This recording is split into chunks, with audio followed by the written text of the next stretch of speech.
Pero yo les pregunto, ¿ese dragón tenía una simiente que quería matar a la simiente de la mujer? ¿Quién era la simiente de Satanás? Herodes. ¿Usó Satanás a Herodes para tratar de matar al bebé? Entonces, ¿era Herodes la simiente de la serpiente? Sí.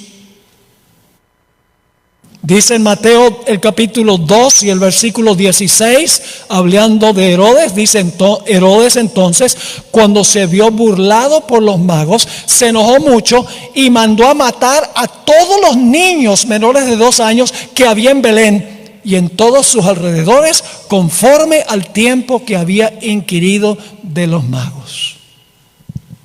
¿Hay enemistad aquí entre la serpiente y la simiente? Fíjense que la serpiente aquí, el dragón, no quiere matar a la mujer. ¿A quién quiere matar? A la simiente de la mujer. Eso es lo que dice Génesis 3:15. La mayor enemistad en Génesis 3:15 es la serpiente contra la simiente de la mujer. Sí, y aquí también encontramos lo mismo. Porque dice que el dragón o la serpiente antigua quiere matar al bebé, no a la mujer. Más adelante va a querer acabar con la mujer.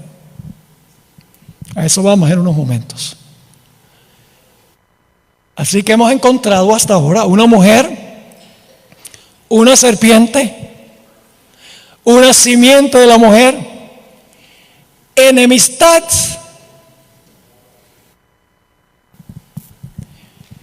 Y ahora quiero que noten Apocalipsis 12 y el versículo 4.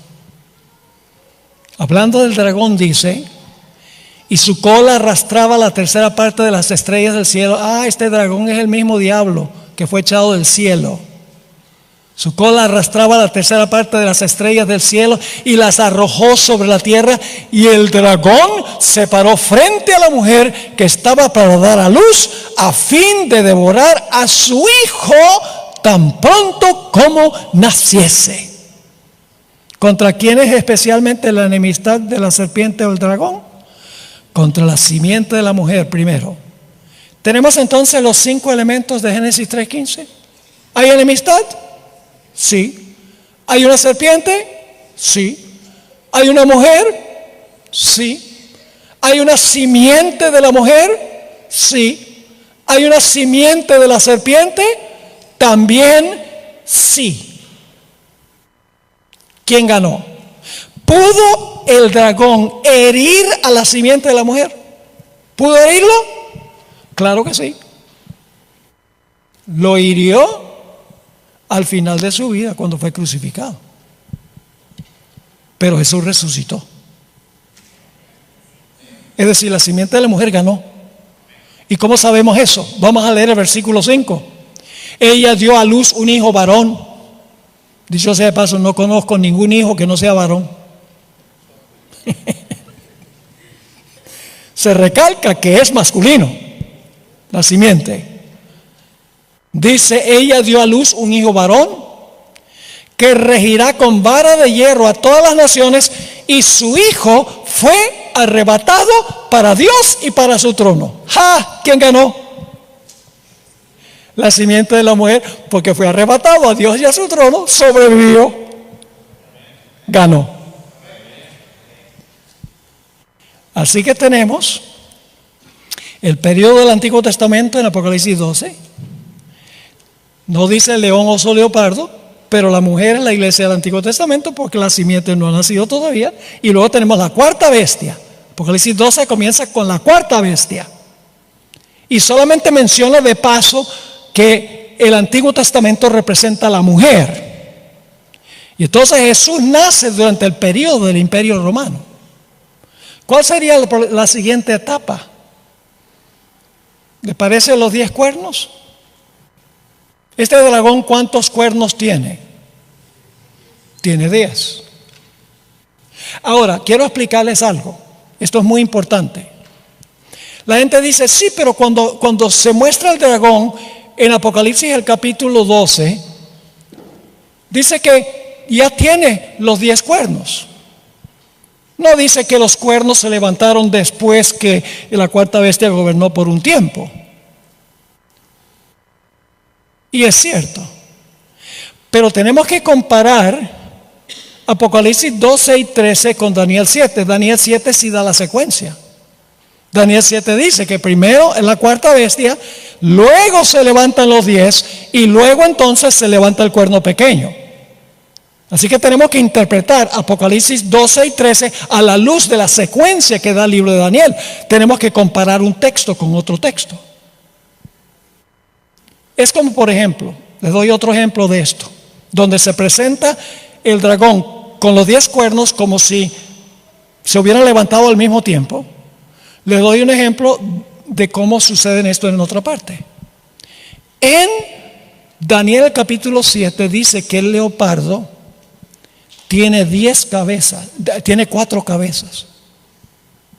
El leopardo tiene 4 cabezas. Cuando se levanta, en ninguna parte allí dice que primero gobierna el leopardo y después entonces le salen las 4 cabezas. Cuando se levanta el leopardo ya tiene las 4 cabezas. Pero si ustedes comparan Daniel capítulo 8, dice que hay una secuencia.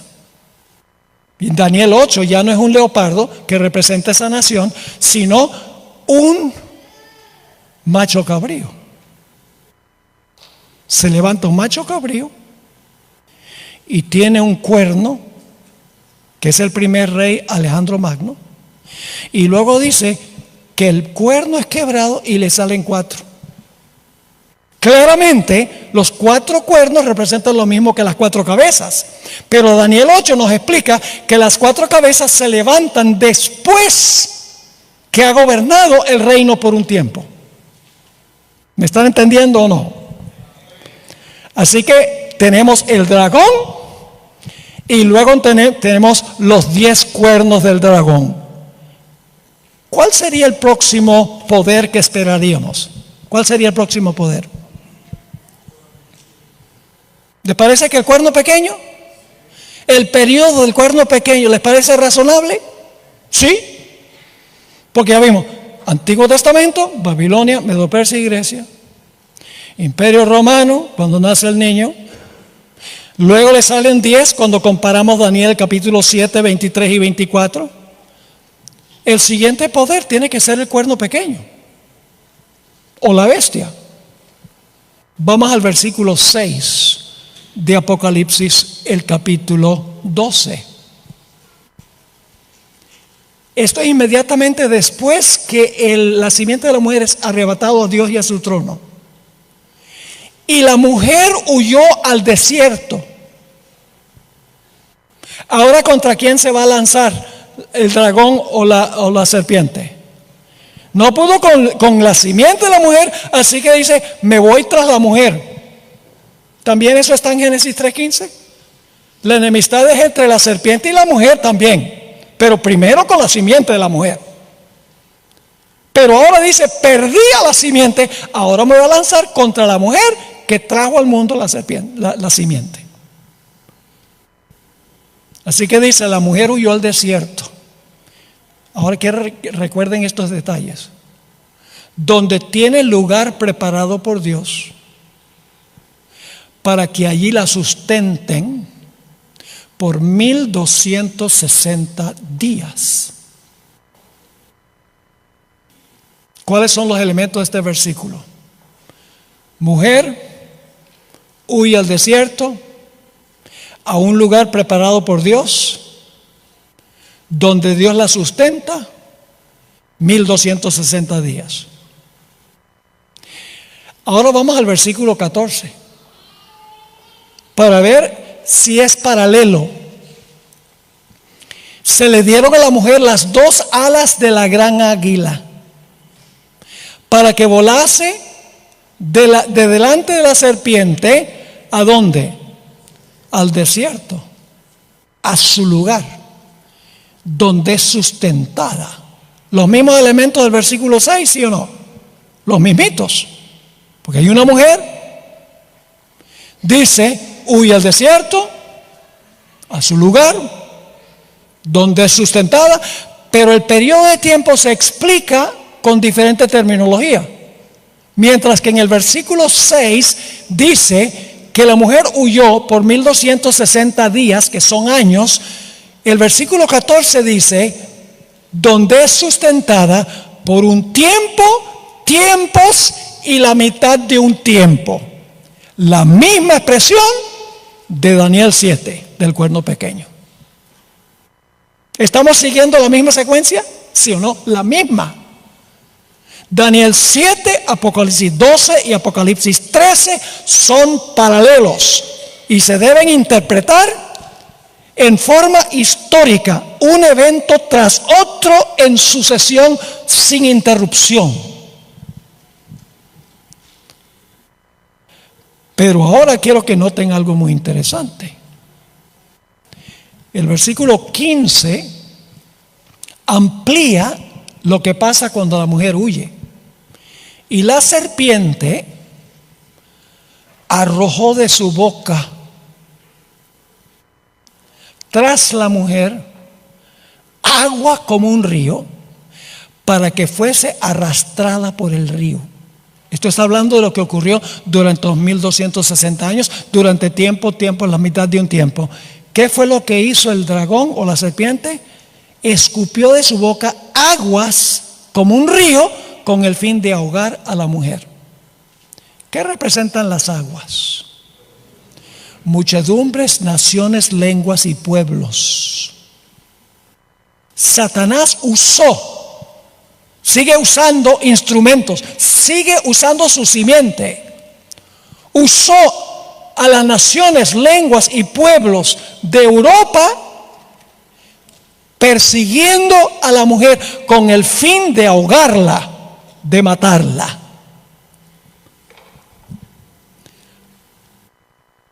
Ahora, cuando la mujer está huyendo y el dragón está escupiendo sus muchedumbres y gentes tratando de ahogar a la mujer, que es la persecución durante los 1260 años, algo viene al rescate de la mujer. Y este es un punto que no menciona tampoco Daniel 7. Dice en el versículo 16, pero la tierra ayudó a la mujer. ¿Qué pasa cuando la mujer está siendo perseguida? Cuando Satanás está usando multitudes, lenguas y naciones para ahogar y matar a la mujer. ¿Quién viene al rescate para ayudar a la mujer? La tierra. La tierra ayudó a la mujer. ¿Y cómo lo hizo? Pues la tierra abrió su boca, todo esto es simbólico, y tragó el río que el dragón había echado de su boca. Es decir, la persecución cesa.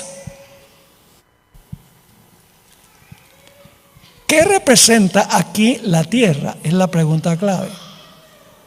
¿Qué representa la tierra? La tierra representa el territorio de los Estados Unidos, no los Estados Unidos, el territorio geográfico de los Estados Unidos. Yo pregunto, ¿a dónde huyó la mujer cuando estaba siendo perseguida en Europa? Huyó a una tierra deshabitada, lo que es ahora los Estados Unidos, la nación de los Estados Unidos. Es decir, en este momento, la tierra, cuando la tierra ayuda a la mujer, todavía no existe la nación, solo el territorio. Pronto viene Thanksgiving. ¿Saben qué conmemora Thanksgiving? El Día de Acción de Gracias. El escape de los peregrinos de Europa para venir acá para escapar a la persecución. La tierra ayuda a la mujer significa que el territorio de los Estados Unidos le dio refugio a los que estaban siendo perseguidos en Europa, donde estaban las aguas, porque las aguas representan muchedumbres, naciones, lenguas y pueblos. Pero en los Estados Unidos, en el territorio de los Estados Unidos, no había aguas, porque era un lugar casi completamente deshabitado. Y aquí fue que hallaron refugio los peregrinos. No había todavía nación. pero había el territorio. Ahora, no se pierdan el estudio de mañana, porque más adelante se levanta una bestia de la tierra. ¿Qué representa una bestia en las profecías? Una nación o un reino. Es decir, que en la tierra que proveyó refugio se va a levantar una bestia, es decir, se va a levantar una nación. Yo pregunto, ¿en el territorio de los Estados Unidos se levantó una nación? Sí, el país en el cual vivimos ahora. Se levantó en ese lugar escasamente poblado que le proveyó refugio a la mujer que estaba siendo perseguida por las aguas, las naciones en Europa.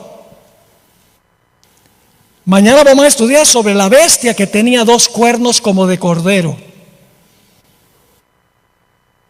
Los 2 cuernos, vamos a encontrar, representaban libertad civil y religiosa, separación de la iglesia del Estado. Radicalmente diferente que Europa, donde la iglesia usaba el Estado para perseguir al que no estaba en armonía con la iglesia. Pero en esta nación se estableció un sistema de separación radical entre la iglesia y el Estado. Y por eso no hubo persecución. La gente podía adorar a Dios de acuerdo a los dictámenes de su propia conciencia. Yo creo que los inmigrantes a los Estados Unidos necesitan entender estas cosas. Lo creo sinceramente. Porque muchos de los que vienen acá no conocen ninguna de la trayectoria histórica de por qué Dios levantó esta nación. Vienen de países a donde predomina el catolicismo, a donde la iglesia y el Estado son uña y mugre. Perdone la expresión. Es difícil saber quién es la uña y quién es el mugre.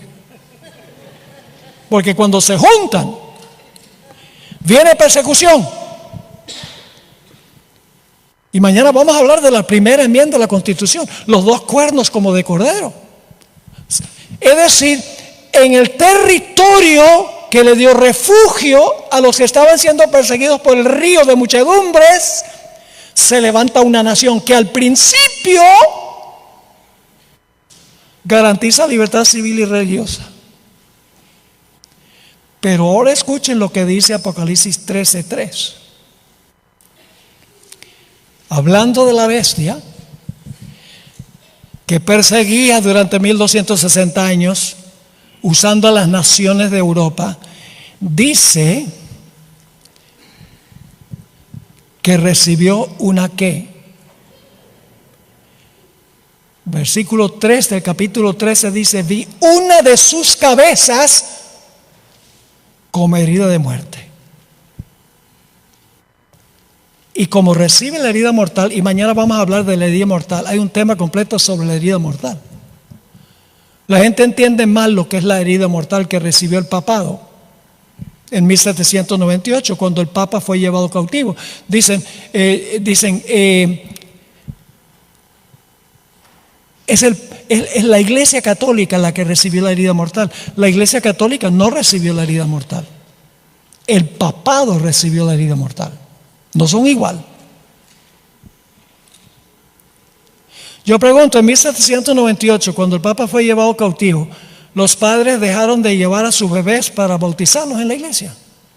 No. ¿Todavía la gente iba a confesarse? Sí. ¿La gente todavía iba a la comunión? Sí. La iglesia católica no desapareció. Lo que sucedió fue que Francia le quitó el poder civil.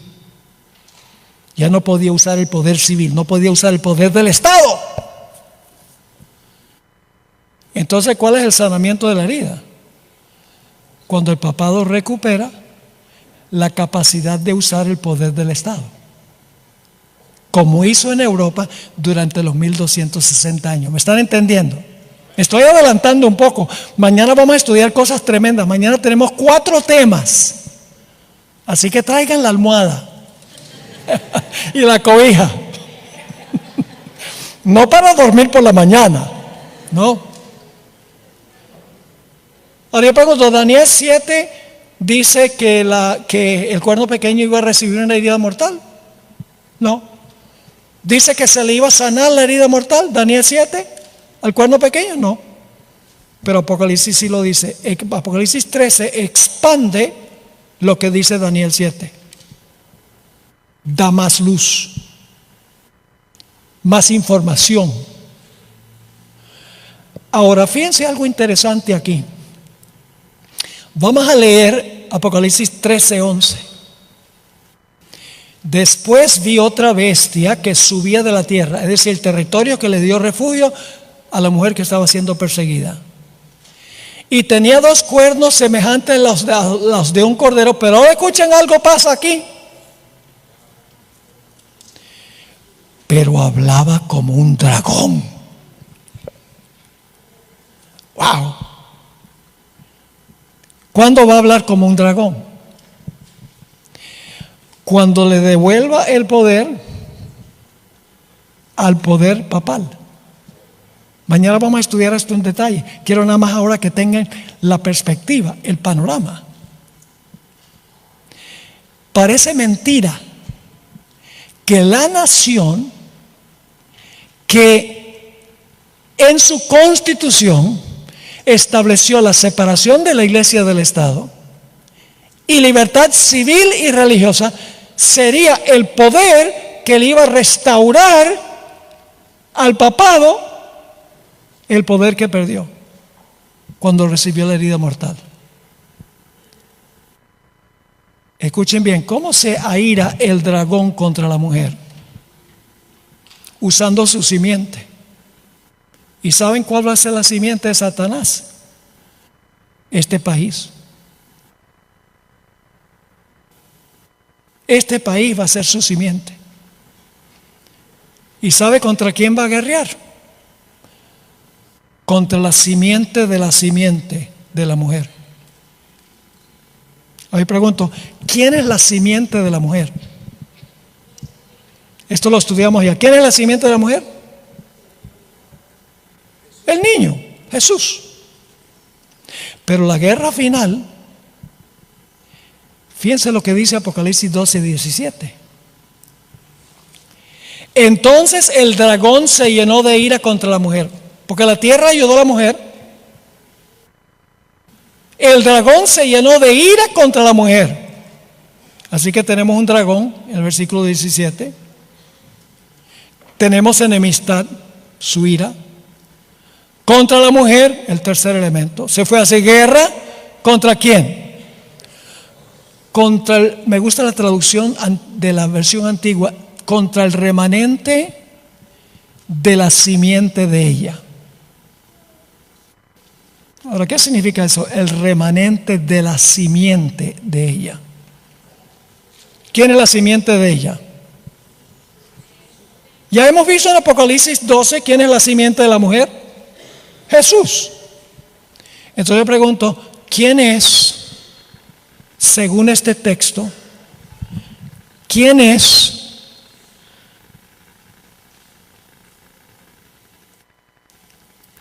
vamos a leerlo? ¿Quién es el remanente de la simiente de ella? Si la simiente es Cristo, es el remanente de Cristo.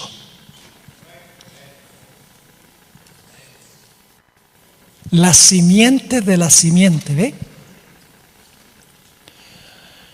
Es decir, que en el trasfondo de esta profecía tenemos que estudiar Daniel 7, tenemos que estudiar Apocalipsis 13, tenemos que estudiar Génesis 3:15, tenemos que estudiar la historia del éxodo de Egipto para captar el panorama completo.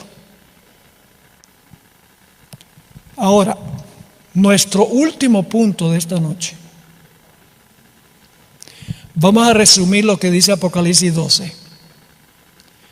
¿Hay una mujer? Sí. ¿Qué periodo representa la mujer? Antes que el bebé nazca, la iglesia del Antiguo Testamento. ¿Hay un dragón? Sí, la primera etapa del Imperio Romano. ¿Tiene 10 cuernos el dragón? ¿Se dividió el imperio en 10 reinos? Sí. ¿Tiene el dominio del cuerno pequeño por 1260 años?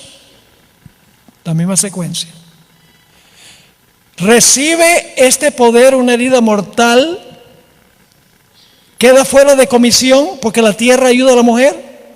¿Y se levanta una nación que garantiza libertad civil y religiosa? Sí. Pero ¿se va a levantar otra vez la persecución contra la simiente de la simiente? Sí. Ahora, ¿quién es este pueblo? Hay 4 características de este pueblo. Número 1, se levanta cuando terminan los 1260 años. Porque dice que después de que la tierra ayuda a la mujer, dice, entonces el dragón se airó contra la mujer, contra el remanente de la simiente. En segundo lugar, se levanta en el territorio de los Estados Unidos. Ahí tiene su origen. ¿Cómo sabemos eso? Por la sencilla razón de que el versículo anterior dice que la tierra ayudó a la mujer y luego dice que el diablo se enoja. En tercer lugar dice que guardan los mandamientos de Dios. ¿Cuántos? Todos. Y tienen el testimonio de Jesucristo, que es el espíritu de profecía. Para conseguir la iglesia verdadera tienen que tener esas 4 características. Tiene que haber tenido su origen en los Estados Unidos. Tiene que ser una iglesia que fue perseguida. Tiene que ser una iglesia que guarda los mandamientos de Dios. Tiene que ser una iglesia que tiene en su medio el don de profecía. Quiero terminar leyendo una cita que encontramos en el Conflicto de los Siglos, página 567. Está hablando del papado, del proceso de sanación de la herida. Dice ella, está aumentando solapadamente sus fuerzas. En inglés la palabra forces significa sus aliados. Está aumentando solapadamente sus fuerzas sin despertar sospechas. ¿Cuántos cristianos hoy en día le tienen temor al papado? Nadie. Los enemigos son los musulmanes. De eso hablan los cristianos. ¿Cuántos cristianos dicen el peligro más grande para los Estados Unidos es el papado? Le han perdido el miedo. Porque creen, bueno, el papado ya no tiene ninguna relevancia. Está aumentando solapadamente sus fuerzas, sin despertar sospechas, con el fin de adelantar sus propios propósitos hasta que llegue el momento de morder. La palabra en inglés es strike, que es lo que hace una serpiente. Está usando terminología de la serpiente. Sigue diciendo, lo único que desea el papado es ganarse un terreno ventajoso. Y este ya se le está concediendo. Pronto veremos y sentiremos cuál es el propósito del elemento romano. El elemento romano es el uso del poder civil, de la espada del poder civil, para perseguir a los que no están de acuerdo con la iglesia. Así que dice, pronto veremos y sentiremos cuál es el propósito del elemento romano. Cualquiera que crea y obedezca la palabra de Dios incurrirá reproche y persecución. Así que, hermanos y hermanas, ¿entendieron lo que estudiamos? ¿Les quedó claro? Traté de ir lo más despacio posible para que pudiéramos entender. Ahora que tenemos esta secuencia clara, ya vamos mañana mucho más fácil entender lo que vamos a estudiar, porque mañana vamos a dedicar un tema para hablar de la bestia con cuernos de cordero. Voy a comprobar que es los Estados Unidos. Vamos a tomar un tema completo para hablar de la herida mortal. y del sanamiento de la herida mortal, apelando a la historia y apelando a la Biblia. Y luego vamos a hablar de la gran crisis final que le espera al pueblo de Dios. ¿Cuántas iglesias en el mundo conocen lo que estudiamos esta noche? Fuera de la iglesia adventista, ¿cuántos conocen este mensaje? Ninguna otra iglesia interpreta las profecías de esta manera, de una manera sistemática, ordenada, disciplinada. Entonces, ¿cómo van a saber ellos quiénes van a ser los enemigos del remanente al final de la historia? Todos están mirando ¿hacia dónde? Hacia Israel. Ay, que se va a reconstruir el templo, se va a sentar una persona bien malévola allá, que es el anticristo, va a perseguir a los judíos, pero la iglesia se habrá ido en el rapto. Entonces, esos son los enemigos, de eso tenemos que cuidarnos. Y mientras tanto, los enemigos crecen en Roma y los Estados Unidos y nadie lo ve porque están mirando a donde no es. ¿Quién les va a contar dónde es el conflicto y sobre qué tiene que ver el conflicto? Tenemos que estudiar y predicar las profecías, que no es popular ni siquiera en la iglesia adventista hoy. No, predica del amor de Jesús. Amén. Estamos hablando del amor de Jesús, porque Jesús no quiere que nosotros estemos del lado equivocado. El amor no es algo así como una emoción, un sentimiento. Ay, sí. No. El amor es disciplinado. Tenemos que regresar otra vez, hermanos y hermanas, a nuestras raíces que son proféticas. Nuestros pioneros tenían clara la interpretación de las profecías. La sierva de Dios dice que la iglesia adventista existe solo con un propósito: proclamar los mensajes de los 3 ángeles. Y dice que si la iglesia no hace eso, no tiene razón de existir. ¿Cuántas iglesias en el mundo conocen ustedes que dicen: nuestra misión es predicar los mensajes de los 3 ángeles al mundo? ¿Cuántas iglesias conocen ustedes que dicen que esa es la razón de su existencia? Ninguna. Solo esta. Así que nos incumbe estudiar las profecías y proclamarlas, porque queremos que la gente entienda lo que realmente va a suceder, que el conflicto tiene que ver con la ley de Dios. El conflicto tiene que ver con la adoración a Dios y guardar su santo sábado como señal de adoración a Dios. No es jamás contra los judíos. Eso no tiene nada de espiritual. No tiene nada que ver con adoración, con los mandamientos de Dios. Los motivos de la guerra final son espirituales, no son materiales. Y las iglesias del mundo necesitan saber eso. Y saben, me consuela el hecho de que Apocalipsis 18 dice que muchedumbres van a salir de las iglesias apóstatas para ingresar a la iglesia remanente del Señor. Estoy orando por ese día.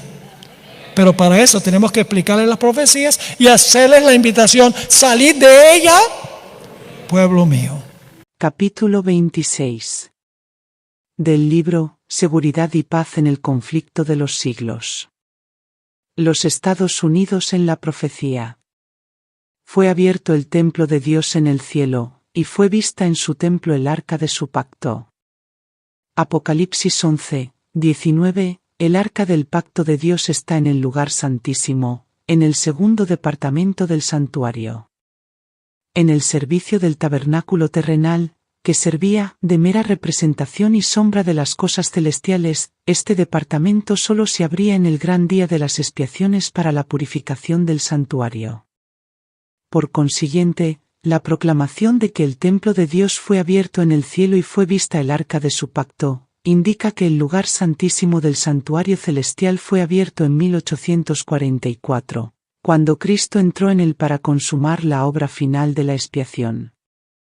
Los que por fe siguieron a su gran sumo sacerdote cuando dio principio a su ministerio en el lugar santísimo, contemplaron el arca de su pacto.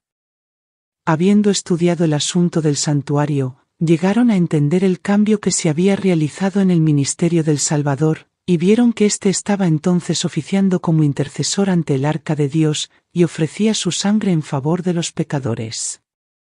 El arca que estaba en el tabernáculo terrenal contenía las 2 tablas de piedra, en que estaban inscritos los preceptos de la ley de Dios. El arca era un mero receptáculo de las tablas de la ley, y era esta ley divina la que le daba su valor y su carácter sagrado a aquella. Cuando fue abierto el templo de Dios en el cielo, se vio el arca de su pacto. En el lugar santísimo, en el santuario celestial, es donde se encuentra inviolablemente encerrada la ley divina, la ley promulgada por el mismo Dios entre los truenos del Sinaí y escrita con su propio dedo en las tablas de piedra. La ley de Dios que se encuentra en el santuario celestial es el gran original del que los preceptos grabados en las tablas de piedra y consignados por Moisés en el Pentateuco eran copia exacta. Los que llegaron a comprender este punto importante fueron inducidos a reconocer el carácter sagrado e invariable de la ley divina. Comprendieron mejor que nunca la fuerza de las palabras del Salvador: hasta que pasen el cielo y la tierra, ni siquiera una jota ni un tilde pasará de la ley. Como la ley de Dios es una revelación de su voluntad, un trasunto de su carácter, debe permanecer para siempre, como testigo fiel en el cielo. Ni un mandamiento ha sido anulado, ni un punto ni un tilde han sido cambiados. Dice el salmista: hasta la eternidad, oh Jehová, tu palabra permanece en el cielo. Seguros son todos sus preceptos, establecidos para siempre jamás. En el corazón mismo del Decálogo se encuentra el 4.º mandamiento, tal cual fue proclamado originalmente: acordarte has del día del sábado, para santificarlo.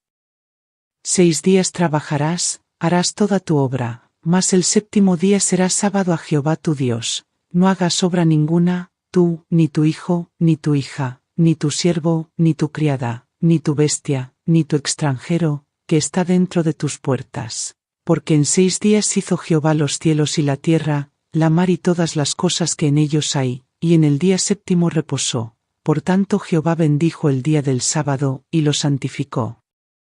El Espíritu de Dios obró en los corazones de esos cristianos que estudiaban su palabra, y quedaron convencidos de que, sin saberlo, habían transgredido este precepto al despreciar el día de descanso del Creador. Empezaron a examinar las razones por las cuales se guardaba el primer día de la semana en lugar del día que Dios había santificado.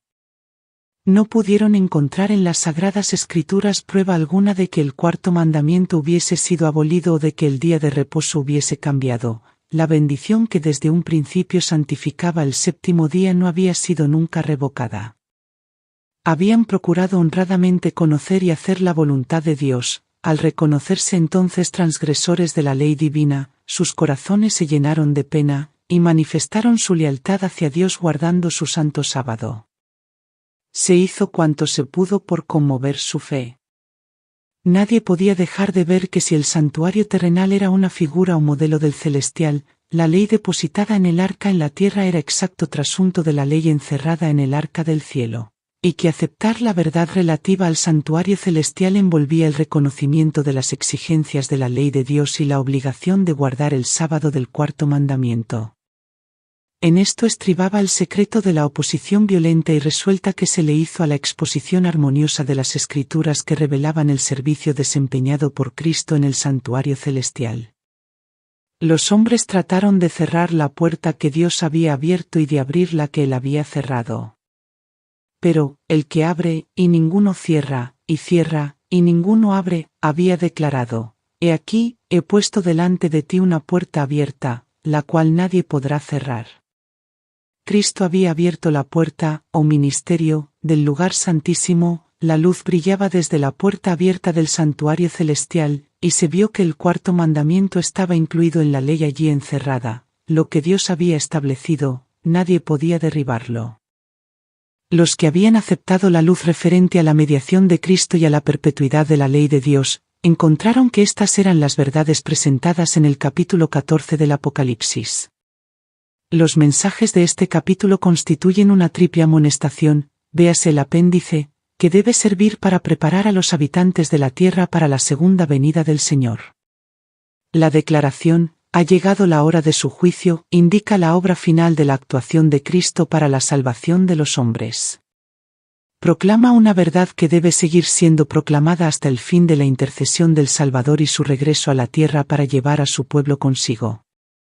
La obra del juicio que empezó en 1844 debe proseguirse hasta que sean falladas las causas de todos los hombres, tanto de los vivos como de los muertos, de aquí que deba extenderse hasta el fin del tiempo de gracia concedido a la humanidad. Y para que los hombres estén debidamente preparados para subsistir en el juicio, el mensaje les manda: temed a Dios y dadle gloria, y adorad al que hizo el cielo y la tierra, y el mar y las fuentes de agua. El resultado de la aceptación de estos mensajes está indicado en las palabras: en esto está la paciencia de los santos, los que guardan los mandamientos de Dios, y la fe de Jesús. Para subsistir ante el juicio tiene el hombre que guardar la ley de Dios. Esta ley será la piedra de toque en el juicio. El apóstol Pablo declara: cuantos han pecado bajo la ley, por la ley serán juzgados, en el día en que juzgará Dios las obras más ocultas de los hombres, por medio de Jesucristo. Y dice que los que cumplen la ley serán justificados. La fe es esencial para guardar la ley de Dios, pues sin fe es imposible agradarle. Y todo lo que no es de fe es pecado. El primer ángel exhorta a los hombres a que teman al Señor y le den honra y a que le adoren como Creador del cielo y de la tierra. Para poder hacerlo, deben obedecer su ley. El sabio dice: teme a Dios, y guarda sus mandamientos, porque esto es la suma del deber humano. Sin obediencia a sus mandamientos, ninguna adoración puede agradar a Dios. Este es el amor de Dios, que guardemos sus mandamientos. El que aparte sus oídos para no escuchar la ley, verá que su oración misma es cosa abominable. El deber de adorar a Dios estriba en la circunstancia de que Él es el Creador, y que a Él es a quien todos los demás seres deben su existencia. Y cada vez que la Biblia presenta el derecho de Jehová a nuestra reverencia y adoración con preferencia a los dioses de los paganos, menciona las pruebas de su poder creador. Todos los dioses de los pueblos son ídolos, mas Jehová hizo los cielos. Salmo 96, 5. ¿A quién pues me compararéis, para que yo sea como él? Dice el Santo. Levantad hacia arriba vuestros ojos, y ved. ¿Quién creó aquellos cuerpos celestes? Así dice Jehová, Creador de los cielos: Él solo es Dios, el que formó la tierra y la hizo. Yo soy Jehová, y no hay otro Dios. Dice el salmista: reconoced que Jehová Él es Dios, Él nos hizo, y no nosotros a nosotros mismos. Venid, postrémonos, y encorvémonos, arrodillémonos ante Jehová nuestro Hacedor. Y los santos que adoran a Dios en el cielo dan como razón del homenaje que le deben: digno eres tú, Señor nuestro y Dios nuestro, de recibir la gloria y la honra y el poder, porque tú creaste todas las cosas. En el capítulo 14 del Apocalipsis exhorta a los hombres a que adoren al Creador, y la profecía expone a la vista una clase de personas que, como resultado del triple mensaje, guardan los mandamientos de Dios. Uno de estos mandamientos señala directamente a Dios como Creador. El cuarto precepto declara: el séptimo día será sábado a Jehová tu Dios, porque en 6 días hizo Jehová los cielos y la tierra, la mar y todas las cosas que en ellos hay, y en el día séptimo reposó. Por tanto Jehová bendijo el día del sábado, y lo santificó. Respecto al sábado, el Señor dice además, que será una señal, para que sepáis que yo soy Jehová vuestro Dios. Y la razón aducida es, porque en 6 días hizo Jehová los cielos y la tierra, y en el séptimo día cesó y reposó. Éxodo 31, 17. La importancia del sábado, como institución conmemorativa de la creación, consiste en que recuerda siempre la verdadera razón por la cual se debe adorar a Dios, porque Él es el Creador, y nosotros somos sus criaturas. Por consiguiente, el sábado forma parte del fundamento mismo del culto divino, pues enseña esta gran verdad del modo más contundente, como no lo hace ninguna otra institución. El verdadero motivo del culto divino, no tan solo del que se tributa en el séptimo día, sino de toda adoración, reside en la distinción existente entre el Creador y sus criaturas. Este hecho capital no perderá nunca su importancia ni debe caer nunca en el olvido. Por eso, es decir, para que esta verdad no se borrara nunca de la mente de los hombres, instituyó Dios el sábado en el Edén y mientras el ser el nuestro Creador siga siendo motivo para que le adoremos, el sábado seguirá siendo señal conmemorativa de ello. Si el sábado se hubiese observado universalmente, los pensamientos e inclinaciones de los hombres se habrían dirigido hacia el Creador como objeto de reverencia y adoración, y nunca habría habido un idólatra, un ateo o un incrédulo. La observancia del sábado es señal de lealtad al verdadero Dios, que hizo el cielo y la tierra, y el mar y las fuentes de agua. Resulta pues que el mensaje que manda a los hombres adorar a Dios y guardar sus mandamientos, los ha de invitar especialmente a observar el cuarto mandamiento. En contraposición con los que guardan los mandamientos de Dios y tienen la fe de Jesús, el tercer ángel señala otra clase de seres humanos contra cuyos errores va dirigido solemne y terrible aviso: si alguno adora a la bestia y a su imagen, y recibe su marca en su frente o en su mano, él también beberá del vino de la ira de Dios. Para comprender este mensaje hay que interpretar correctamente sus símbolos. ¿Qué representan la bestia, la imagen, la marca? La ilación profética en la que se encuentran estos símbolos empieza en el capítulo 12 del Apocalipsis, con el dragón que trató de destruir a Cristo cuando nació. En dicho capítulo vemos que el dragón es Satanás. Apocalipsis 12, 9, fue el quien indujo a Herodes a procurar la muerte del Salvador. Pero el agente principal de Satanás al guerrear contra Cristo y su pueblo durante los primeros siglos de la era cristiana, fue el Imperio Romano, en el cual prevalecía la religión pagana.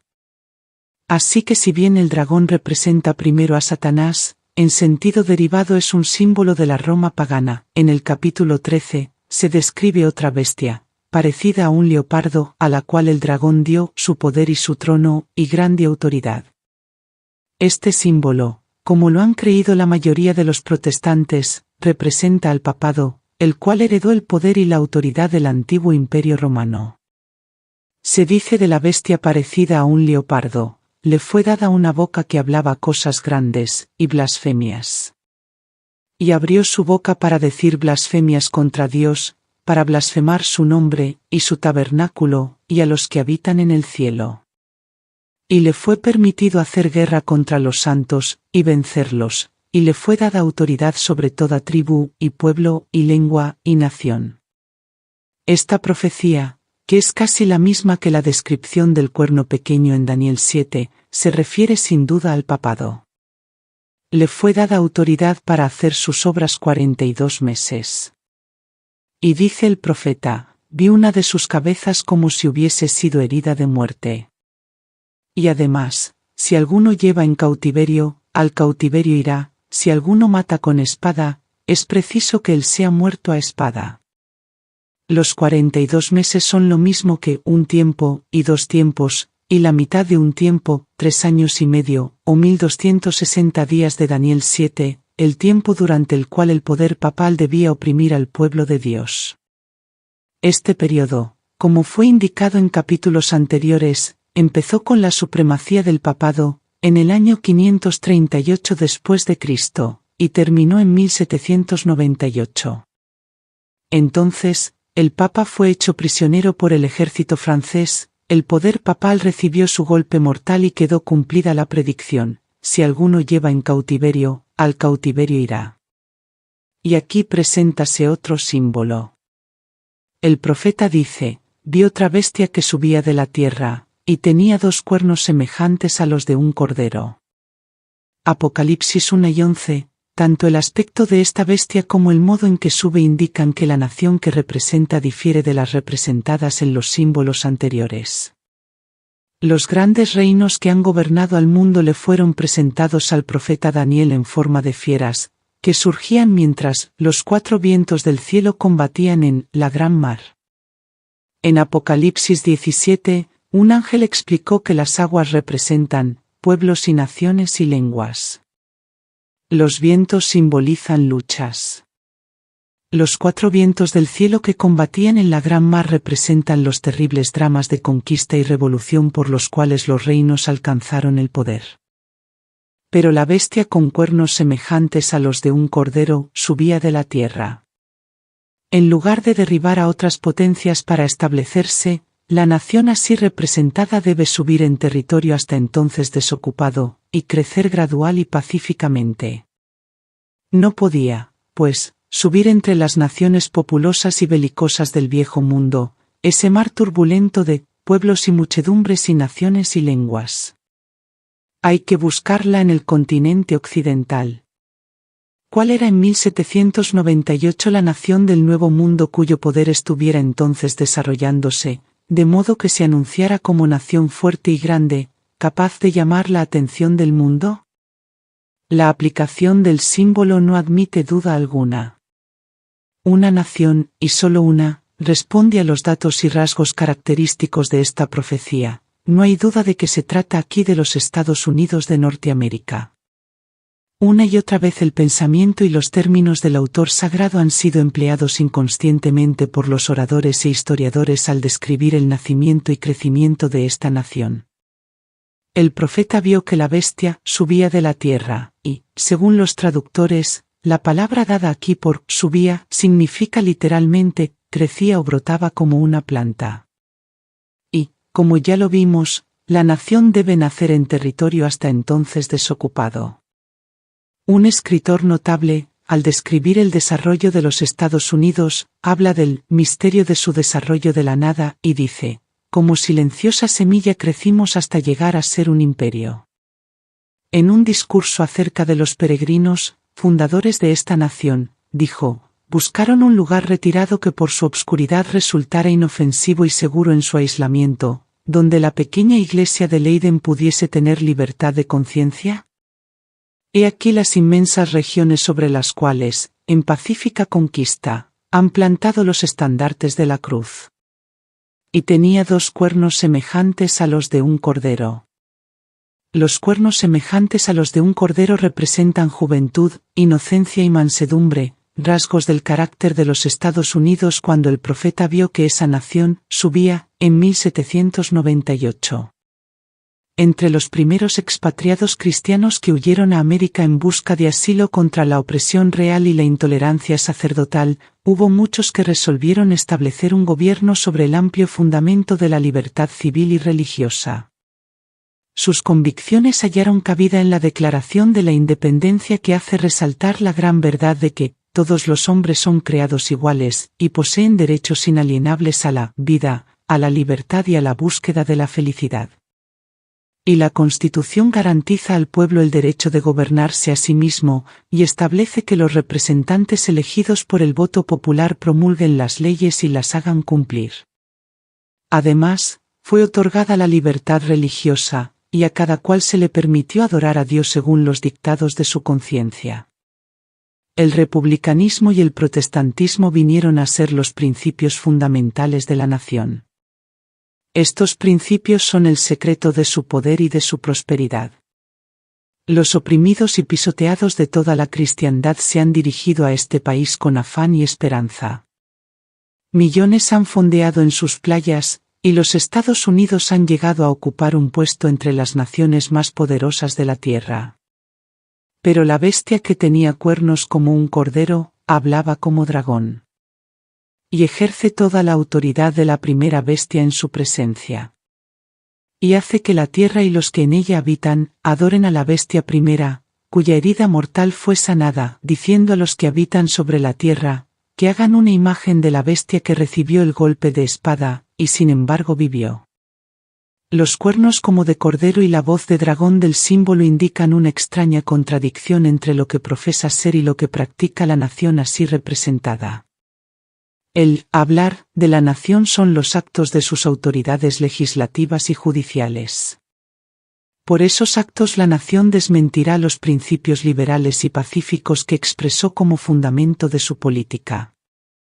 La predicción de que hablará como dragón y ejercerá toda la autoridad de la primera bestia, Anuncia claramente el desarrollo del espíritu de intolerancia y persecución de que tantas pruebas dieran las naciones representadas por el dragón y la bestia semejante al leopardo. Y la declaración de que la bestia con 2 cuernos hace que la tierra y los que en ella habitan adoren a la bestia primera, indica que la autoridad de esta nación será empleada para imponer alguna observancia en homenaje al papado. Semejante actitud sería abiertamente contraria a los principios de este gobierno, al genio de sus instituciones libres, a los claros y solemnes reconocimientos contenidos en la Declaración de la Independencia, y contrarios finalmente a la Constitución. Los fundadores de la nación procuraron con acierto que la Iglesia no pudiera hacer uso del poder civil, con los consabidos e inevitables resultados, la intolerancia y la persecución. La Constitución garantiza que el Congreso no legislará con respecto al establecimiento de una religión ni prohibirá el libre ejercicio de ella, y que ninguna manifestación religiosa será jamás requerida como condición de aptitud para ninguna función o cargo público en los Estados Unidos. Solo en flagrante violación de estas garantías de la libertad de la nación, es como se puede imponer por la autoridad civil la observancia de cualquier deber religioso. Pero la inconsecuencia de tal procedimiento no es mayor que lo representado por el símbolo. Es la bestia con cuernos semejantes a los de un cordero, que profesa ser pura, mansa, inofensiva y que habla como un dragón. Diciendo a los que habitan sobre la tierra, que hagan una imagen de la bestia. Aquí tenemos presentada a las claras una forma de gobierno en el cual el poder legislativo descansa en el pueblo, y ello prueba que los Estados Unidos de Norteamérica constituyen la nación señalada por la profecía. ¿Pero qué es la imagen de la bestia? ¿Y cómo se la formará? La imagen es hecha por la bestia de 2 cuernos y es una imagen de la primera bestia. Así que para saber a qué se asemeja la imagen y cómo será formada, debemos estudiar los rasgos característicos de la misma bestia, el papado.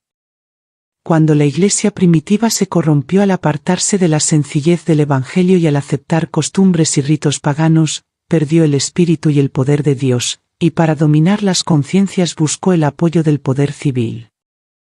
El resultado fue el papado, es decir, una Iglesia que dominaba el poder del Estado y se servía de él para promover sus propios fines y especialmente para extirpar la herejía.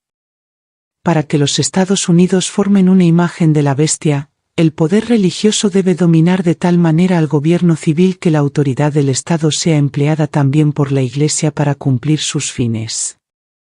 Siempre que la Iglesia alcanzó el poder civil, lo empleó para castigar a los que no admitían todas sus doctrinas. Las iglesias protestantes que siguieron las huellas de Roma al aliarse con los poderes mundanos, manifestaron el mismo deseo de restringir la libertad de conciencia. Ejemplo de esto lo tenemos en la larga persecución de los disidentes por la Iglesia de Inglaterra. Durante los siglos XVI y XVII miles de ministros no conformistas fueron obligados a abandonar sus iglesias, y a muchos pastores y feligreses se les impusieron multas, encarcelamientos, torturas y el martirio. Fue la apostasía lo que indujo a la Iglesia primitiva a buscar la ayuda del gobierno civil, y esto preparó el camino para el desarrollo del papado, simbolizado por la bestia. San Pablo lo predijo al anunciar que vendría la apostasía y sería revelado el hombre de pecado. De modo que la apostasía en la Iglesia preparará el camino para la imagen de la bestia. La Biblia declara que antes de la venida del Señor habrá un estado de decadencia religiosa análoga a la de los primeros siglos. En los postreros días vendrán tiempos peligrosos. Porque los hombres serán amadores de sí mismos, amadores del dinero, jactanciosos, soberbios, blasfemos, desobedientes a sus padres, ingratos, impíos, sin afecto natural, implacables, calumniadores, incontinentes, fieros, aborrecedores de los que son buenos, traidores, protervos, hinchados de orgullo, amadores de los placeres, más bien que amadores de Dios, teniendo la forma de la piedad, mas negando el poder de ella. Empero el Espíritu dice expresamente, que en tiempos venideros algunos se apartarán de la fe, prestando atención a espíritus seductores, y a enseñanzas de demonios. Satanás obrará, con todo poder, y con señales, y con maravillas mentirosas, y con todo el artificio de la injusticia. Y todos los que no admitieron el amor de la verdad, para que fuesen salvos, serán dejados para que acepten operación de error, a fin de que crean a la mentira. Cuando se haya llegado a este estado de impiedad, se verán los mismos resultados que en los primeros siglos. Muchos consideran la gran diversidad de creencias en las iglesias protestantes como prueba terminante de que nunca se procurará asegurar una uniformidad forzada. Pero desde hace años se viene notando entre las iglesias protestantes un poderoso y creciente sentimiento en favor de una unión basada en puntos comunes de doctrina. Para asegurar tal unión, debe necesariamente evitarse toda discusión de asuntos en los cuales no todos están de acuerdo, por importantes que sean desde el punto de vista bíblico. Carlos Bicher, en un sermón predicado en 1846, declaró que el pastorado de las denominaciones evangélicas protestantes no está formado solo bajo la terrible presión del mero temor humano, sino que vive, y se mueve y respira en una atmósfera radicalmente corrompida y que apela a cada instante al elemento más bajo de su naturaleza para tapar la verdad y doblar la rodilla ante el poder de la apostasía. ¿No pasó así con la Iglesia romana? ¿No estamos reviviendo su vida? ¿Y qué es lo que vemos por delante? Otro concilio general. Una convención mundial. Alianza evangélica y credo universal. Cuando se haya logrado esto, en el esfuerzo para asegurar completa uniformidad, solo faltará un paso para apelar a la fuerza. Cuando las iglesias principales de los Estados Unidos, uniéndose en puntos comunes de doctrina, influyan sobre el Estado para que imponga los decretos y las instituciones de ellas, entonces la América protestante habrá formado una imagen de la jerarquía romana, y la inflicción de penas civiles contra los disidentes vendrá de por sí sola. La bestia de dos cuernos ordena que todos, pequeños y grandes, así ricos como pobres, así libres como esclavos, tengan una marca sobre su mano derecha, o sobre su frente, y que nadie pueda comprar o vender, sino aquel que tenga la marca, es decir, el nombre de la bestia o el número de su nombre. La amonestación del tercer ángel es, si alguno adora a la bestia y a su imagen, y recibe su marca en su frente, o en su mano, él también beberá del vino de la ira de Dios.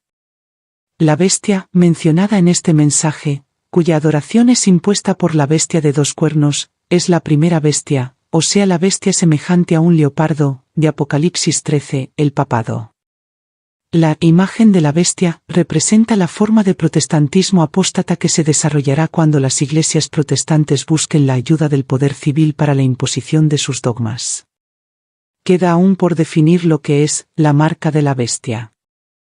Después de amonestar contra la adoración de la bestia y de su imagen, la profecía dice: aquí está la paciencia de los santos, aquí están los que guardan los mandamientos de Dios y la fe de Jesús. En vista de que los que guardan los mandamientos de Dios están puestos así en contraste con los que adoran la bestia y su imagen y reciben su marca, se deduce que la observancia de la ley de Dios, por una parte, y su violación, por la otra, establecen la distinción entre los que adoran a Dios y los que adoran a la bestia.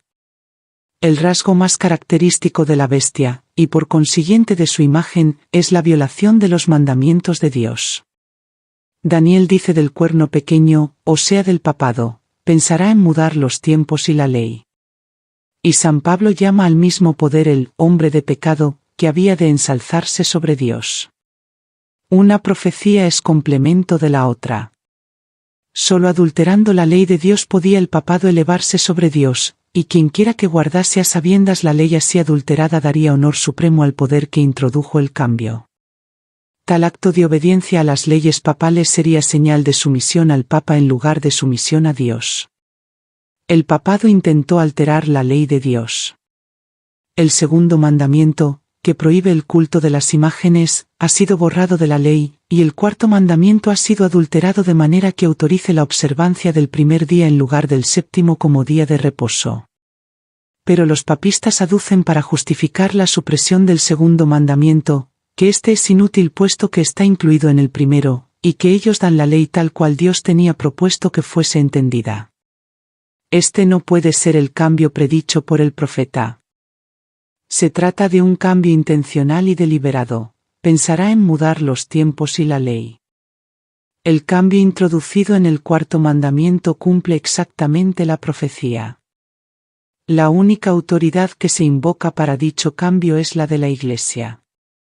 Aquí el poder papal se ensalza abiertamente sobre Dios. Mientras los que adoran a Dios se distinguirán especialmente por su respeto al cuarto mandamiento, ya que este es el signo de su poder creador y el testimonio de su derecho al respeto y homenaje de los hombres, los adoradores de la bestia se distinguirán por sus esfuerzos para derribar el monumento recordativo del Creador y ensalzar lo instituido por Roma. Las primeras pretensiones arrogantes del papado fueron hechas en favor del domingo, y la primera vez que recurrió al poder del Estado fue para imponer la observancia del domingo como Día del Señor. Pero la Biblia señala el séptimo día, y no el primero, como Día del Señor. Cristo dijo: el Hijo del Hombre es Señor aún del sábado. El cuarto mandamiento declara que el día séptimo es día de descanso, margen, sábado, consagrado a Jehová. Y por boca del profeta Isaías el Señor lo llama, mi día santo. El aserto, tantas veces repetido, de que Cristo cambió el día de reposo, está refutado por sus propias palabras.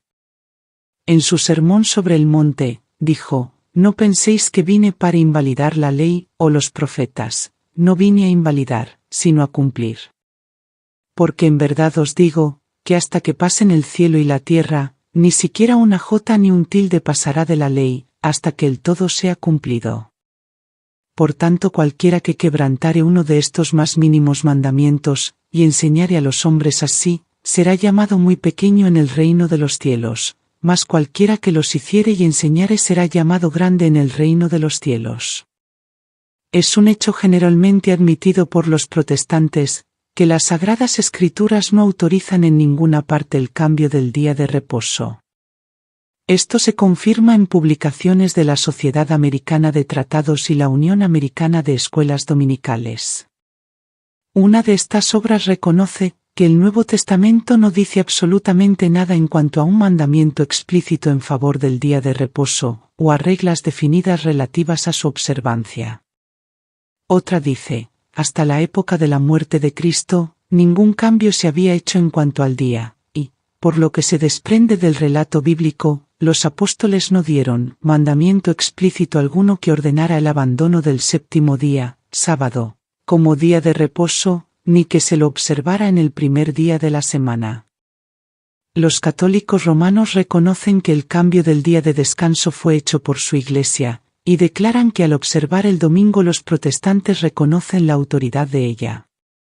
En el Catecismo Católico de la Religión Cristiana, al contestar una pregunta relativa al día que se debe guardar en obediencia al cuarto mandamiento, se hace esta declaración: bajo la ley antigua, el sábado era el día santificado, pero la Iglesia, instruida por Jesucristo y dirigida por el Espíritu de Dios, sustituyó el sábado por el domingo, de manera que ahora santificamos el primer día y no el séptimo. Domingo significa día del Señor, y es lo que ha venido a ser.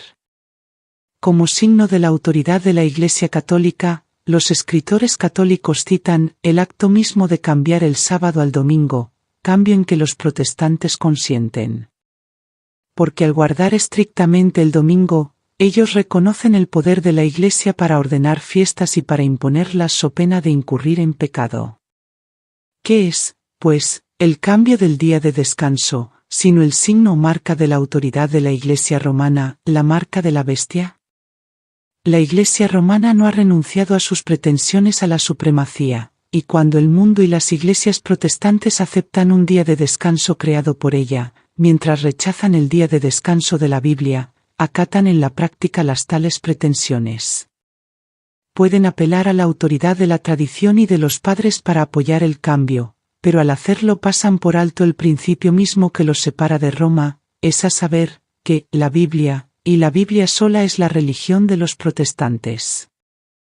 Los papistas pueden ver que los protestantes se están engañando a sí mismos, al cerrar voluntariamente los ojos ante los hechos del caso. A medida que gana terreno el movimiento en pro de la observancia obligatoria del domingo, Ellos se alegran en la seguridad de que ha de concluir por poner a todo el mundo protestante bajo el estandarte de Roma. Los romanistas declaran que la observancia del domingo por los protestantes es un homenaje que rinden, mal de su grado, a la autoridad de la Iglesia católica. La imposición de la observancia del domingo por parte de las iglesias protestantes es una imposición de que se adore al papado, o sea la bestia. Los que, comprendiendo las exigencias del cuarto mandamiento, prefieren observar el falso día de reposo en lugar del verdadero, rinden así homenaje a aquel poder, el único que ordenó su observancia. Pero por el mismo hecho de imponer un deber religioso con ayuda del poder secular, las mismas iglesias estarían elevando una imagen a la bestia. De aquí que la imposición de la observancia del domingo en los Estados Unidos equivaldría a imponer la adoración de la bestia y de su imagen. Pero los cristianos de las generaciones pasadas observaron el domingo creyendo guardar así el día de descanso bíblico, y ahora hay verdaderos cristianos en todas las iglesias, sin exceptuar la católica romana, que creen honradamente que el domingo es el día de reposo divinamente instituido. Dios acepta su sinceridad de propósito y su integridad. Pero cuando la observancia del domingo sea impuesta por la ley, y que el mundo sea ilustrado respecto a la obligación del verdadero día de descanso, entonces el que transgrediere el mandamiento de Dios para obedecer un precepto que no tiene mayor autoridad que la de Roma, honrará con ello al papado por encima de Dios, rendirá homenaje a Roma y al poder que impone la institución establecida por Roma, adorará a la bestia y su imagen. Cuando los hombres rechacen entonces la institución que Dios declaró ser el signo de su autoridad, y honren en su lugar lo que Roma escogió como signo de su supremacía, ellos aceptarán de hecho el signo de la sumisión a Roma, la marca de la bestia. Y sólo cuando la cuestión haya sido expuesta así a las claras ante los hombres, y ellos hayan sido llamados a escoger entre los mandamientos de Dios y los mandamientos de los hombres, será cuando los que perseveren en la transgresión recibirán la marca de la bestia. La más terrible amenaza que haya sido jamás dirigida a los mortales se encuentra contenida en el mensaje del tercer ángel. Debe ser un pecado horrendo el que atrae la ira de Dios sin mezcla de misericordia. Los hombres no deben ser dejados en la ignorancia tocante a esta importante cuestión. La amonestación contra este pecado debe ser dada al mundo antes que los juicios de Dios caigan sobre él, para que todos sepan por qué deben consumarse, y para que tengan oportunidad para librarse de ellos. La profecía declara que el primer ángel hará su proclamación a cada nación, y tribu, y lengua, y pueblo. El aviso del tercer ángel, que forma parte de ese triple mensaje, no tendrá menos alcance. La profecía dice del que será proclamado en alta voz por un ángel que vuele por medio del cielo, y llamará la atención del mundo. Al final de la lucha, toda la cristiandad quedará dividida en dos grandes categorías, la de los que guardan los mandamientos de Dios y la fe de Jesús, y la de los que adoran la bestia y su imagen y reciben su marca. Si bien la Iglesia y el Estado se unirán para obligar a todos, pequeños y grandes, así ricos como pobres, así libres como esclavos, a que tengan la marca de la bestia, el pueblo de Dios no la tendrá. El profeta de Patmos vio que los que habían salido victoriosos de la prueba de la bestia, y de su imagen, y del número de su nombre, estaban sobre aquel mar de vidrio, teniendo arpas de Dios, y cantaban el cántico de Moisés y del Cordero.